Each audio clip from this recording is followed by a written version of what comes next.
One of the major problems people are experiencing today is attention. They're having trouble paying attention. And there's this thing or this symptom or this issue or this disorder that everybody's hearing about today and getting medication for it, and it's called attention deficit disorder, ADD, disordered. And I believe that a lot of our problems today are created by our society, the type of society we have. Now, one of the very first books or Bibles that was ever written about attention deficit disorder was by a couple of doctors, Dr. Hollowell and Dr. Rady. And since that time, they've gone to written on other books. They wrote a book called Driven to Distraction, and it was an excellent book, and it really helped a lot of people. Now, what happened is that recently, Dr. Hollowell has come up with another label or another theory, and he calls it attention deficit traits. And what happens is that people today have the same traits as somebody who has attention deficit disorder. A real attention deficit disorder is recognized in the brain, and it's indicated by a very slow brainwave. And it doesn't mean that you're slow. It means is that you go off, you start thinking about other things. And it's in the brain, we can see it. And often there's a misdiagnosis made. There's a confusion, because a lot of times people who have attention deficit traits are people who are stressed, who are multitasking, short attention spans. And why do we have short attention spans? Well, our televisions are all short. We look at CNN and we have a ticker tape going along the bottom. They're switching from one scene to the other. Short attention spans. I've worked with businessmen who can only read magazines, who have never read a book. Very successful people. And attention deficit traits are also brought on by the multitasking, having to do many things at the same time. So what we're doing is we're creating attention disorders. Now, we can also have another attention problems created by depression. When people are depressed, they ruminate. They're thinking about what they should and they shouldn't be doing. They're focused on their depression, and they cannot pay attention to what they're doing. As a matter of fact, their memories are also affected. So it's a sign of our times, and what we need to do is need to change why we're doing things and where we're going.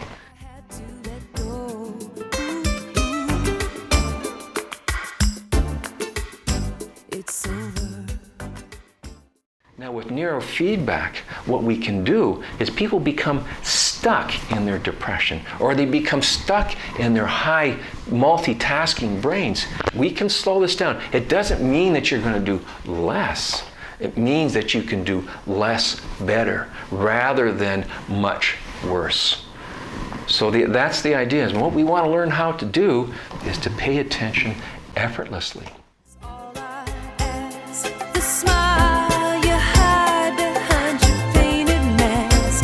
Somewhere between a stranger and a friend.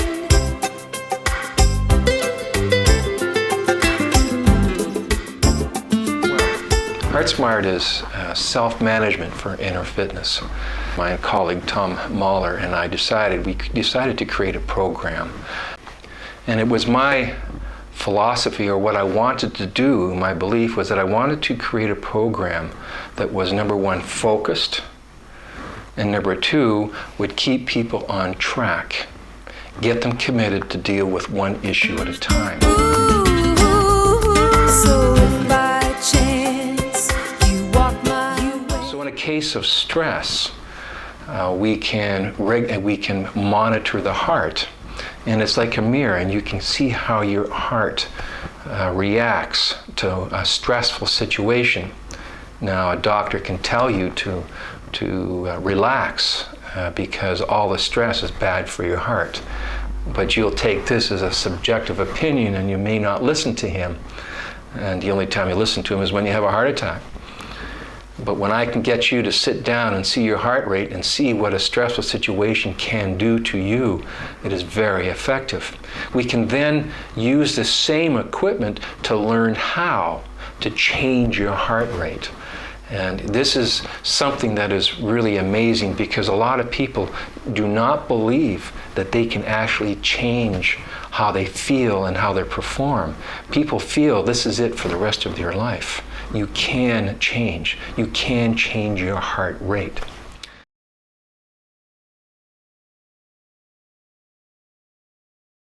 And what we do is we put electrodes onto your scalp.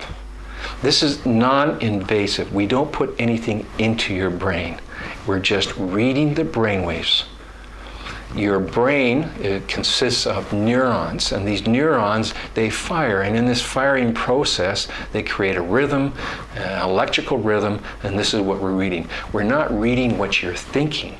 We're reading how your brain is acting, how it's performing. And so we can read this, we feed back this information to you, your brain starts to register this, and then you can learn how to change how your brain is acting or performing.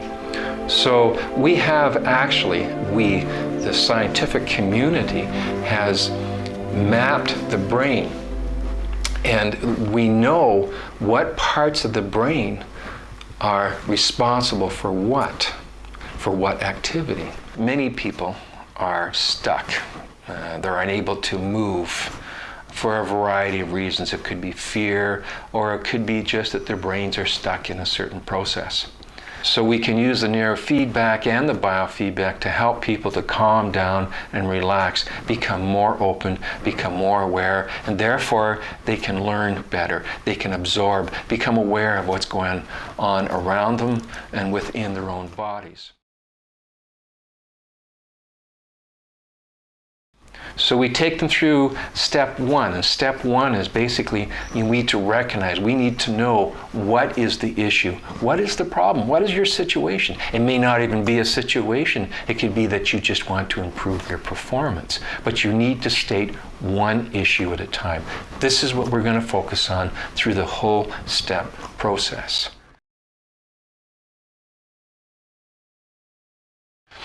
The second step is what we will do is we'll bring in the biofeedback and the neurofeedback to help us to see how our situation is really affecting us on our inside.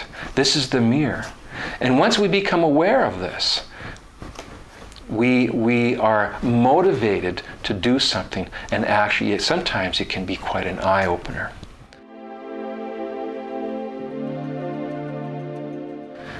Now, after we've gone through some of this emotional situation, because we've talked about these emotional situations, we become very maybe upset. What we need to do is calm down. So we have a step called neutralize. We need to neutralize ourselves. We need to calm down, because as anybody is aware, is that when they're angry, they're not focused. And while they may be focused on one issue, on their anger, the idea is to calm this down so that they're open, they can be more objective and look at their situation. The next step we follow through in is having a vision. Where do you want to go? What is the whole purpose of being here and working on yourself? What is your goal? What do you want to change?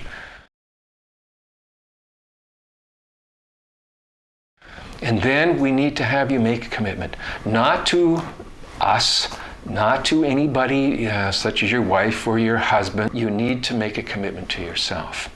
We make that commitment because this is something that you're going to do some work. You need to work at this. This is not something where we're going to fix you. We're going to help you to take your life into your hands and learn to grow. Now, step 6 is all about harmonization. This is where the work comes in, and this is where we look at your inner team of your body, your mind, and your emotions. And what we need to do is look at this team and to see that they all work together, that they work in harmony. It was very interesting. I had a woman who was a client, and she was a smoker. And she wanted to have a cigarette, and I told her to wait on until we attached the heart sensor on her finger to read her heart rate, and And then she had a cigarette, and it was amazing. She saw her heart rate just jump right up, and she didn't realize. It was very motivational. It was really saying to her, hey, look, you better do something about this. Your smoking is having an effect on your inside, on your inner team. And here's the inner team here. And what we have is the body, the emotion, and the mind. And what we're trying to do is get into those areas, because some of these areas are automatic. We're not aware. We've been just going through life. And what we want to do, when we go through this door of the body with biofeedback, and we learn how to calm our body. And then when our bodies are calm, then we can deal with our mind. And then we can start dealing with all of our fears and our thoughts and our beliefs. And that's one of our issues, is our belief system. These are our inner messages, our belief system. We learn this since we're children. They've been doing some studies recently, and they've proven and they've shown is that we learn about stress. We learn to react inappropriately. When we're children, we're told not to do this, not to do that. We're told to perform, we're told, and there's so much pressure, and then we grow up. What happens to these children that have this pressure when they're children? They grow up to be pressured themselves, and then they teach it and they pass it on to their children. So what we need to do is to unlearn some of these messages. And this is what you will learn with HeartSmart. And what we're going to focus on is changing these messages. You can learn to change some of your beliefs. And it doesn't mean that what you've done in the past is wrong. That has nothing to do with it. You see, it's about learning and growing. And if I'm going to grow, it means that, yes, maybe yesterday I was thinking differently. And again, it doesn't mean you stop playing the game. You continue to play the game, but differently. And the results will be boundless. The following steps up to step 12 is about starting to have the situation of aha. You start becoming aware of what really is going on in your life. You learn to make choices. That's one of the steps, is that you can make a choice. Rather than being forced into a situation, you can decide what you want to do. And then the following step after that is basically what you need to do is to do it. Get out there and start getting more active and start using what you learn. The last step is basically to go back over what you have experienced, see how it's worked for you, because this program or the step process is based on common sense. It's a process that you can use in later situations to help you grow.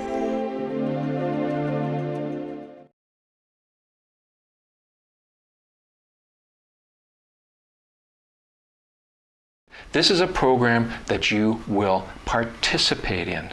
You do not come into this office, or you do not work with me or my colleague, Mr. Tom Mahler. We're not going to fix you. We're going to help you to fix yourself. The idea is that you do the work. I am the coach. I work for you. You are my employer. So what I need to do is I am like a fitness instructor. And what I do is I coach you through the process. And I can do this because I have also gone through the process myself. I've used neurofeedback on myself, and I've used biofeedback on myself. They work. So the question is, how far can we go with this technology? And I think we're now experiencing a revolution in the world. People are sick and tired. They want to do something about their lives. The old ways are not working. So, are you sick and tired of being sick and tired? So, ladies and gentlemen, it really is about an inside job, not an outside job.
stop burnout and start your life.